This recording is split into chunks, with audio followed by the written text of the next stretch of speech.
welcome back to my YouTube video. Di video aku kali ini, aku akan membahas salah satu sejarah dari kepulauan yang ada di Sitaro, yaitu Pulau Tagulandang atau Manorokan. Buat kalian yang penasaran, jangan lupa untuk klik like, klik comment, subscribe videonya, dan jangan lupa untuk selalu aktifin tombol notifikasinya dan selalu share ke teman-teman kalian.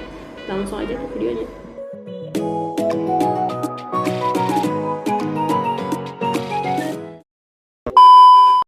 Hai guys, kembali lagi ke YouTube channel aku.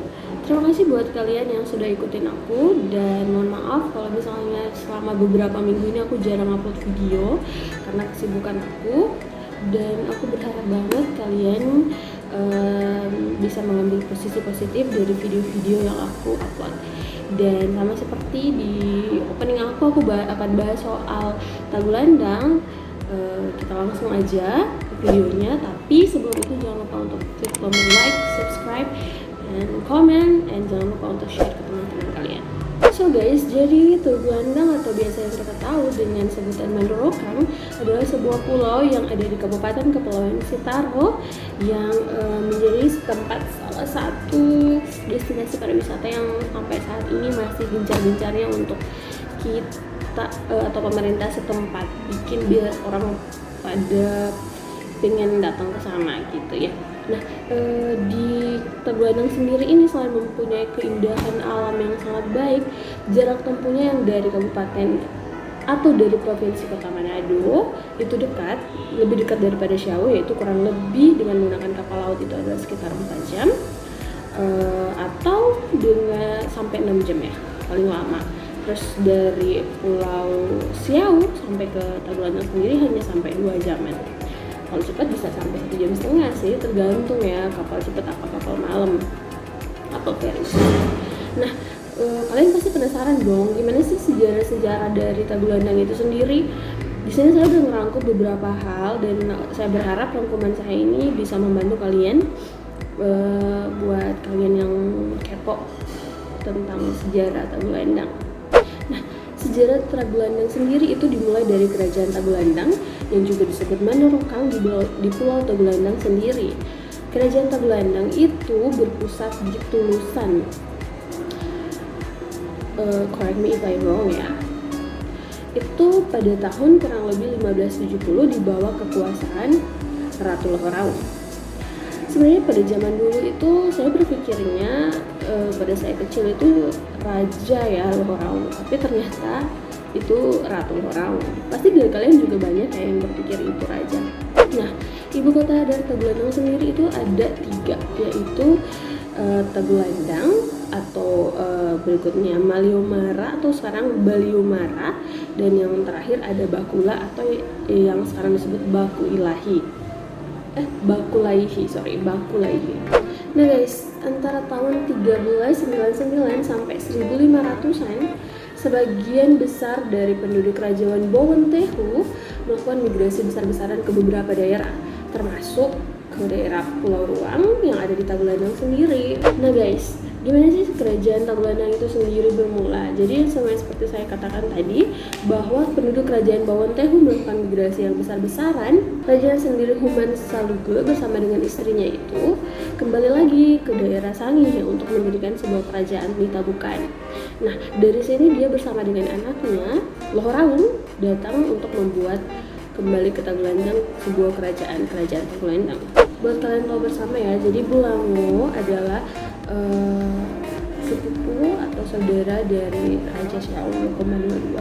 Buat kalian tahu aja ya guys, dimana Tagulandang sendiri itu pernah menjadi kerajaan maritim terbesar ya yang ada di belahan utara Sulawesi. Cepat bukan? Nah guys, selain nama dari Manorokan sendiri, sebenarnya ada nama-nama yang banyak ditulis oleh penulis barat seperti Pangasar, Pangansare atau Pangasane. Nah, ada juga yang biasa nyebutinnya itu Pangunsara. Itu adalah sekilas dari asal-usul kerajaan Tagulandang. Nah, saya akan kasih kalian beberapa list raja yang memerintah pada saat itu, yang tentu saja sampai sekarang pasti masih ada marga-marga yang ada bertebaran di semua daerah ya kan, yang pasti lebih banyak di Tagulandang. Tentu saja tidak lain dan tidak bukan raja yang pertama yang memerintah 1570 sampai 1609 yaitu Ratu Lohorraun. Nah, beliau ini adalah putri Raja Mokodompis dan cucu dari Binangkang dari kerajaan Tabukan. Dari kerajaan Bolang Mongondo. Oh ya guys, jadi selama kerajaan Tagulandang ini berdiri, mereka ada kurang lebih 19 raja yang memerintah mulai dari tahun 1570 oleh Ratu Lohorraun sampai 1942 oleh Raja William Phillips Jacob Simbad. Nah, itu adalah raja terakhir yang memerintah di kerajaan Tagulandang. Nah guys, sebenarnya buat kalian tahu bersama aja, pada saat kurang lebih di tahun 1715 itu terjadi yang namanya rebutan tahta. Rebutan tahta ini oleh Raja Philip ya, Philip Antonius yang saat itu memerintah, tetapi beliau meninggal dunia dan seperti dicatat oleh surat Gubernur Jenderal Christopher van Sol pada 28 November 1715. Itu terjadi kekosongan pemerintahan di kerajaan Tagulandang sehingga ditunjuk menteri utama yakni Jogugu Manuel France dibantu Kapiten Laut Marcin Bawole untuk mengemudikan kerajaan Tagulandang.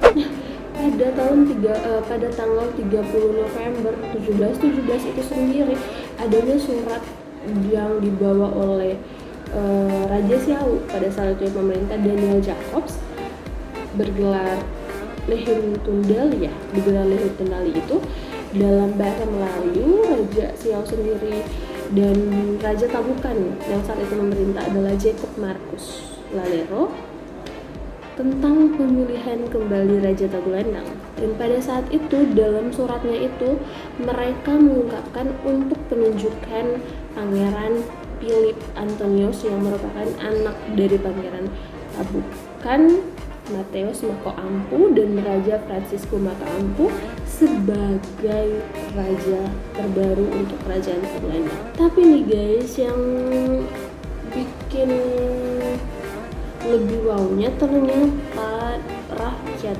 dari kerajaan Tagulandang sendiri itu tidak menyetujui atau tidak menghendaki sang raja Philip ya, Pangeran Philip ini untuk menjadi raja mereka. Karena kenapa? Karena mereka lebih menginginkan Pangeran Philip Ratu Maniki atau Rate Maniki atau ditulis pula Rati Manikis sebagai raja mereka. Jadi mereka tidak menghendaki Pangeran Philip Antonius Mako Ampu, tetapi lebih menginginkan Raja Philip atau Pangeran Philip Ratu Maniki untuk memerintahkan mereka, untuk memerintah kerajaan Tagulandang pada waktu itu. Nah guys, surat yang beredar pada 28 Maret 1724 itu masih menyimpan pertanyaan menyangkut suksesi pemilihan raja kerajaan Tagulandang yang membuat ada perebutan tahta di antara kedua calon kandidat raja ini. Nah, jalan tengah kemudian diambil oleh koloni Belanda pada saat itu, yaitu Pangeran Philip Maka Ampo 10 Februari 1724 dilantik menjadi Raja Tabukan menggantikan pamannya Jacob Marcus Lalero, dan sementara Pangeran Philip Ratu Maniki tanggal 17 Agustus 1724 diangkat sebagai Raja Kerajaan Tagulandang. Keduanya itu menaikkan kontrak yang baru ya guys. Nah guys, perlu kalian tahu juga selama 11 tahun Kerajaan Tagulandang tidak ada yang memerintah. Oke guys, itu adalah salah satu fenomena perebutan tahta yang ada di Kerajaan Tagulandang. Selanjutnya aku akan bahas soal bencana yang terjadi di Tagulandang.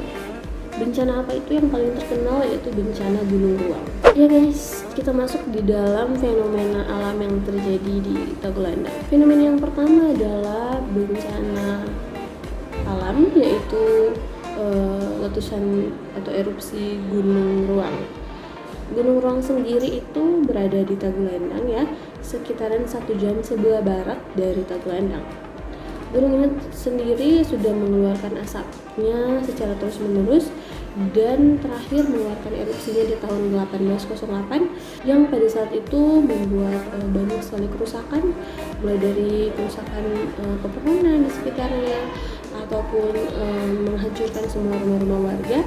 Tapi yang patut disyukuri waktu itu belum ada korban jiwanya. Dan bencana yang berikutnya yang dahsyat juga yang diakibatkan oleh erupsi Gunung Ruang sendiri itu pada tahun kisaran 1871 hingga menewaskan Raja Lukas Yaakobus yang pada saat itu tubuhnya tidak ditemukan ketika terjadi bencana alam Gunung Ruang yang menimbulkan terpaan ombak yang sangat dahsyat menghantam Tagulandang sendiri. Dan kira-kira sekitar 14 depa, yang bisa disebut itu mungkin tsunami ya, karena dia sangat-sangat dahsyat guys, yang itu menghancurkan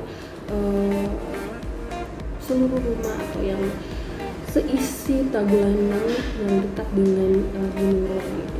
Sebenarnya kurang lebih dari bulan Februari itu udah ada tanda-tanda, tetapi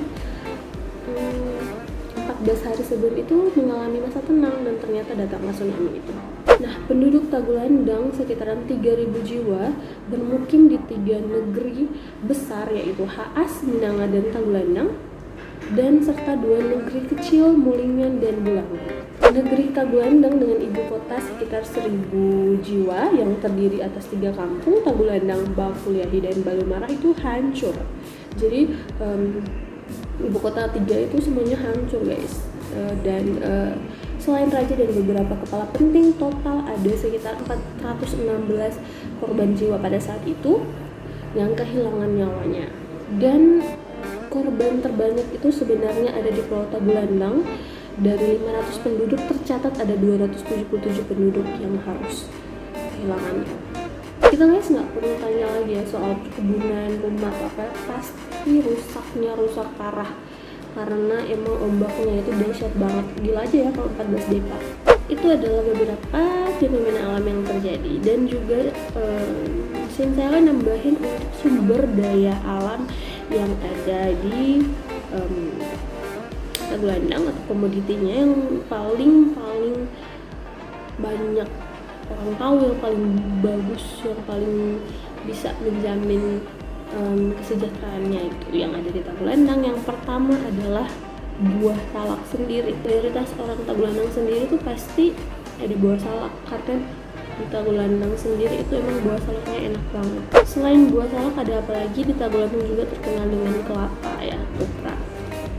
Gue nelayan sih ikan-ikan kayak gitu, tapi yang paling endul itu adalah salaknya sendiri. Buat kalian yang mau tahu tempat wisata apa sih yang bagus di sana, ada rekomendasi buat saya. Yang pertama itu ada Gunung Ruang ya. Pernah saya waktu ke Tagulandang itu saya sempat melihat ada mereka yang kayak naik speedboard kayak gitu, atau yang kayak banana boat cuma buat ngeliat Gunung Ruang aja kayak gitu sih. Gunung Ruang yang buat saya tuh indah sih. Terus juga ada Tanjung 9. Tanjung 9 tuh cakep banget, coba nanti kalian ke situ. Dia adanya di Tagulandang Selatan. Dan yang destinasi ketiga yang menurut saya nggak kalah menariknya adalah Pantai Toka. So buat kalian pecinta traveling, kalian harus banget ke sana karena emang panas sih guys, tapi worth it lah. Dan juga buat saya Tagulandang itu salah satu destinasi yang masih istilahnya harus kita promosiin lebih lagi. Oke guys, sekian video dari aku. Buat kalian yang udah subscribe aku, terima kasih sekali. Dan buat kalian yang belum, jangan lupa ya untuk subscribe aku karena aku akan bagi informasi menarik buat kalian. Ini sebenarnya sih aku nggak tergantung dari siapa yang mau aku bantu, Tagulandang atau Biaro. Mungkin kedepannya aku akan ke tempat-tempat lainnya di Sulawesi Utara, tetapi terserah aku masih pengen ke Sitaro dulu. Dan aku juga ada beberapa video yang aku bikin yang pastinya untuk mengedukasi teman-teman sekalian. Jadi buat kalian jangan lupa untuk like, comment, subscribe video aku ya. See you in the next video.